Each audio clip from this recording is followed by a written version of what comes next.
Beginner लोग जो है ब्लॉगिंग में अभी-अभी इंटर कर रहे हैं ना, उनके तो यार बहुत ही सारे डाउट है क्योंकि कई सारे यार जो ब्लॉगिंग में यार उन्होंने अभी-अभी शुरुआत करी है ना, वो काफ़ी ज़्यादा कन्फ्यूज़ है चैट जीपीटी से अपने ब्लॉग में कंटेंट लिखने को।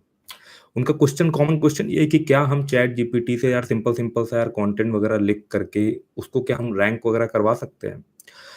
तो ये सब चीज़ों के बारे में यार आज के वीडियो में डिस्कशन करेंगे, इसीलिए लाइव आए हुए हैं। तो बेफ़िक्र होकर के जो है वो आप अपने क्वेश्चन्स वगैरह जो है वो पूछ सकते हो।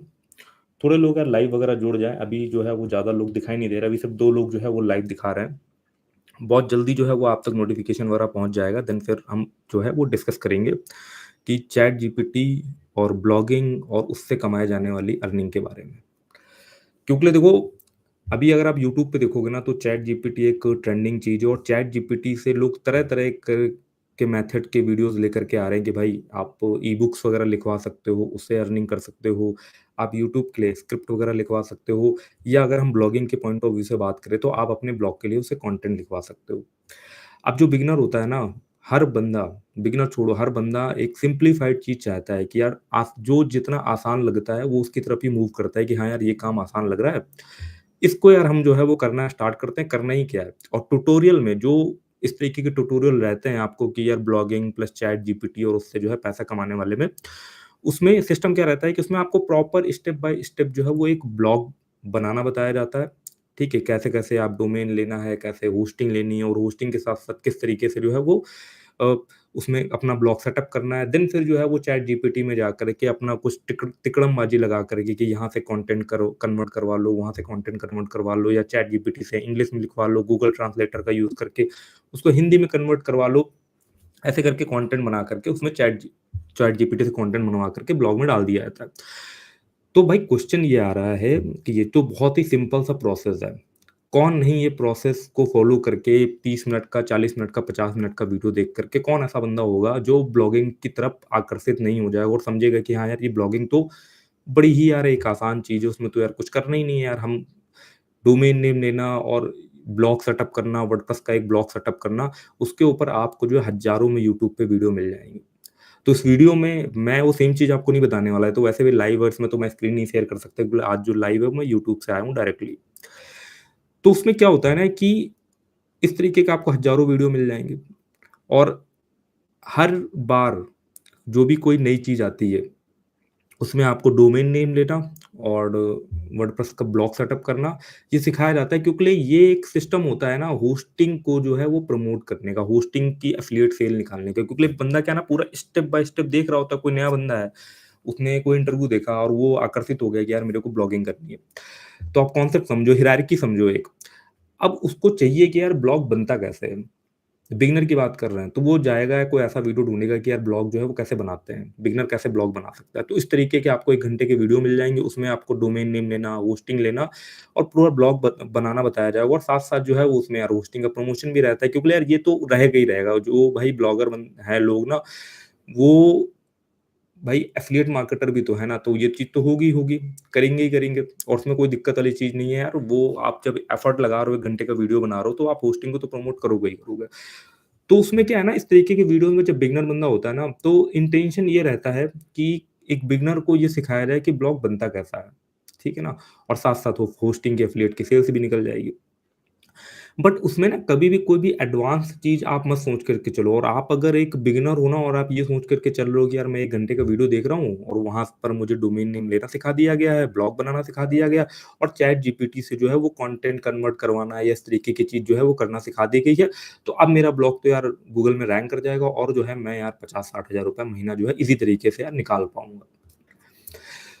तो एज़ अ बिगिनर जब भी आपको ब्लॉगिंग के बारे में पता चला है ना, तो एज़ अ बिगिनर ब्लॉगिंग जो है वो सिर्फ़ यहीं तक नहीं है कि आपको डोमेन नेम लेना है, होस्टिंग लेनी है और चैट जीपीटी से कंटेंट लिखना और आप भाई बस लगे पड़े हो 50 कंटेंट 60 कंटेंट आपने लिख डाले और आपका इस उम्मीद में लगे पड़े हो कि मैं उससे अर्निंग कर लूँगा।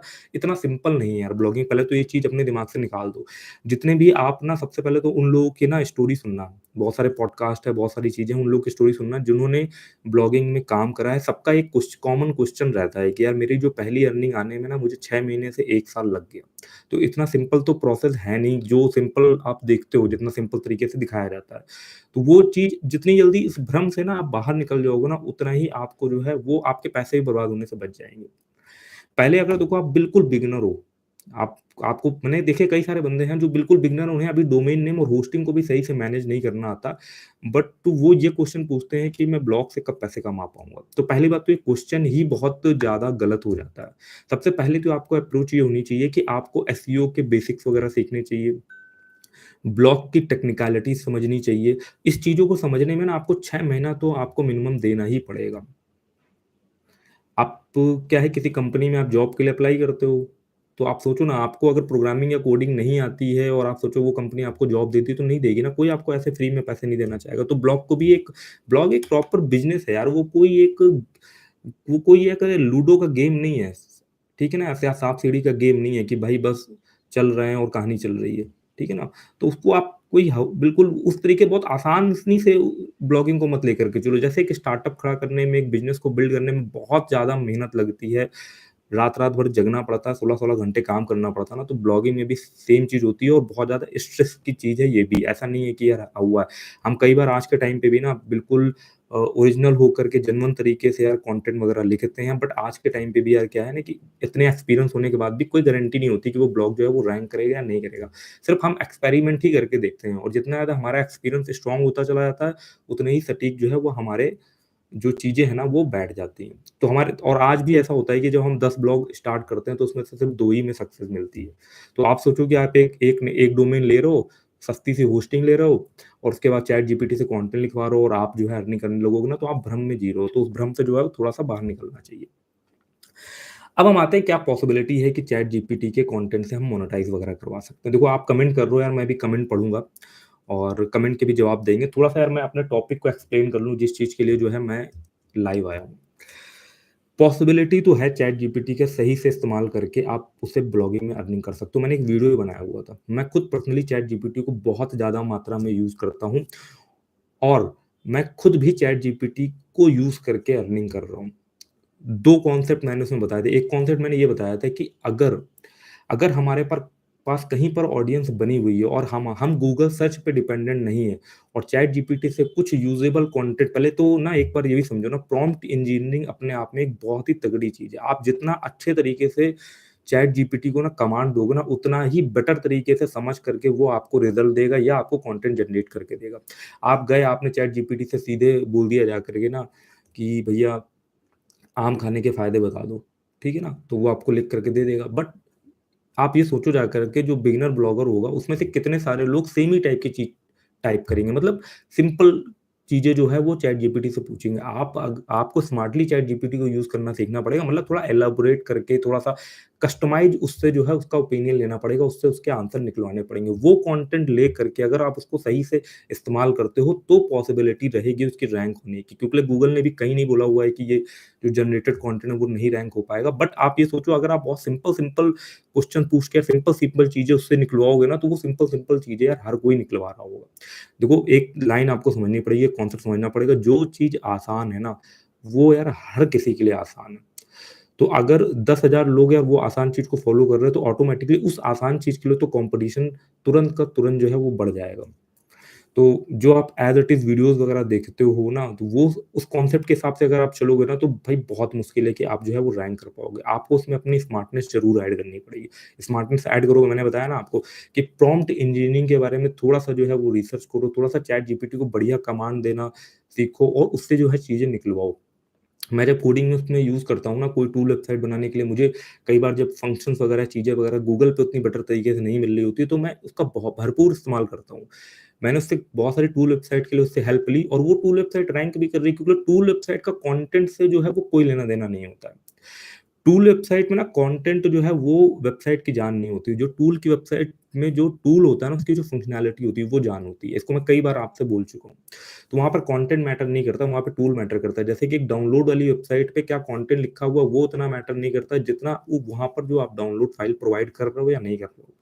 समझ गए ना? अगर वो डाउनलोड फ़ाइल प्रोवाइड कर रहे हो तो यूज़र जो है वो डायरेक्टली आपकी वेबसाइट पे विज़िट करने लगता है, उसे बुकमार्क कर लेता है, उसकी एंगेजमेंट उससे बढ़ती है प्लस साथ ही साथ उस कंटेंट को अपने दोस्तों के साथ भी शेयर करता है। तो वहाँ पे कंटेंट नहीं मैटर कर रहा, तो ये आपको समझना पड़ेगा। अगर आपका एक इन्फॉर्मेटिव ब्लॉग है जिसमें कंटेंट मैटर करता है, तो आपका कंटेंट बहुत जनरलाइज़ नहीं होना चाहिए। आपका कंटेंट बहुत आप एलैबोरेट करके अलग-अलग तरीके का यूज़ करके जो है वो चैट जीपीटी का वहाँ पर इस्तेमाल कर सकते हो, जिसमें हम बोलते हैं कि यार ह्यूमन टच भी देना है। आप ह्यूमन टच ना भी दो, बट अगर आप प्रॉम्प्ट इंजीनियरिंग में एक्सपर्ट हो गए ना और सही से प्रॉम्प्ट देना सीख गए, उसके बाद उससे चैट जीपीटी से कुछ कंटेंट निकलवा पाए, ठीक है ना? तो वो कंटेंट यार रैंक हो जाता है। और एक दूसरा जो चीज़ मैं आपको बता रहा था जो बीच में स्किप हो गई, वो ये चीज़ है कि अगर आपके पास कहीं पर ऑडियंस है या यूट्यूब पे आपका कोई चैनल है, जहाँ पर आपकी ऑडियंस है या फ़ेसबुक में आपका कोई पेज है जहाँ पर आपकी एक ऑडियंस बिल्ड है, टेलीग्राम में कोई ऑडियंस बिल्ड है या पुश नोटिफ़िकेशन में आपकी कोई ऑडियंस बिल्ड है, तो उस ऑडियंस को जो है ना क्योंकि आपको फिर वहाँ पर कंटेंट जो है ना वो आपको इतना वैसा गूगल सर्च फ्रेंडली कंटेंट जो है फिर नहीं बनाना। आपको फिर वहाँ कुछ कंटेंट बनाना है यूज़र के पॉइंट ऑफ व्यू से और वो आप यूज़र को डायरेक्टली उस कंटेंट पे ला सकते हो क्योंकि आपके पास कहीं से ऑडियंस है। तो वो जो कंटेंट आप जिस पे ला रहे हो ना यूज़र को डायरेक्टली, वो कंटेंट आप 100% चैट जीपीटी से लिखवा सकते हो क्योंकि वहाँ पर आपके माथे की हेडेक ही खत्म हो गई कि मेरे को गूगल में रैंक करवाना है। तो इन कॉन्सेप्ट के लिए यार मैंने पर्सनली चैट जीपीटी को यूज़ करा और मुझे उससे रिज़ल्ट मिले हुए हैं। बट यार देखो मैंने एक वीडियो भी बनाया भी था यार लास्ट में कल ना, कि ये यूट्यूब पे जो वीडियोज़ वगैरह होते हैं ना, वो एक उनमें उनका एक पर्सनल एक कॉन्सेप्ट रहता है। वो परोसे जाते हैं बहुत सिंपल तरीके से कि यार इस पे व्यूज़ आएगा, इस पे रिटेंशन मिलेगा, इससे एफ़िलिएट सेल जनरेट होगी। ये आपको थोड़ा-सा समझना पड़ेगा। तो बताई गई चीज़ों में ना बेसिक पॉइंट ऑफ व्यू से चीज़ें सही रहती है, बट अगर आप उनको एज़ इट इज़ फ़ॉलो करोगे तो आपका रिज़ल्ट नहीं निकलेगा। इसीलिए कई सारे लोग ऐसे होते हैं जो बोलते हैं यार 1.5 साल हो गया, 2 साल हो गया मैंने ब्लॉग करे पोस्ट लिख के और मेरे को ना कुछ ना प्रॉफ़िट नहीं हो रहा है। तो मोस्ट ऑफ द केसेज़ में 90% लोग ब्लॉगिंग में फ़ेल इसीलिए होते हैं ना क्योंकि वो एज़ इट इज़ किसी को फ़ॉलो कर रहे हो तो अपना दिमाग ही नहीं लगा रहे होते हैं। और जबकि ब्लॉगिंग जो है ना वो हार्ड वर्क के साथ-साथ एक बहुत ज़्यादा जो है वो स्मार्ट वर्क का गेम है। जितना सॉलिड तरीके से स्मार्ट वर्क करोगे ना उतनी ही तगड़ी लेवल पे अर्निंग होगी और लोग अलग-अलग तरीके से स्मार्ट वर्क कर रहे हैं। चाहे तो यूट्यूब पे व्यूज़ लाने के पॉइंट ऑफ व्यू से वो लोग स्मार्ट वर्क कर रहे हो, चाहे तो यार ब्लॉगिंग में व्यूज़ लाने के पॉइंट ऑफ व्यू से स्मार्ट वर्क कर रहे हो। तो अगर जितनी जल्दी आप स्मार्ट बन जाओगे, उतनी ही जल्दी आपकी ब्लॉगिंग से अर्निंग शुरू हो जाएगी। सिर्फ़ गधों के तरीके चैट जीपीटी में जा करके 500 आर्टिकल अगर आप पुश कर दोगे अपने ब्लॉग में, तो भाई उसका कोई रिज़ल्ट नहीं निकलने वाला क्योंकि वो तो सबको ही कर रहे होंगे, कितना आसान है, 1 क्लिक में कंटेंट जनरेट हो रहा है और जो एक आपका प्लगइन भी आता है जिसको मैंने बताया हुआ था ना देखा वो तो आपको बस आप कीवर्ड डालो, वो आपको बढ़िया-सा पूरे बुलेट पॉइंट के साथ जो है वो आपको 1000 से 2000 वर्ड का कंटेंट लिख कर के दे देता है। तो सब तो वही कर रहे हैं यार, सब वही कर रहे हैं और जो चीज़ सब कर रहे होते हैं ना, तो कॉम्पिटिशन तो यार उसमें ना बहुत जल्दी आ जाता है और फिर उससे जब जब किसी चीज़ में भीड़ बहुत ज़्यादा हो जाती है ना, तो फिर लोगों के हाथ में चवन्नी और अठन्नी लगती है। ठीक है ना?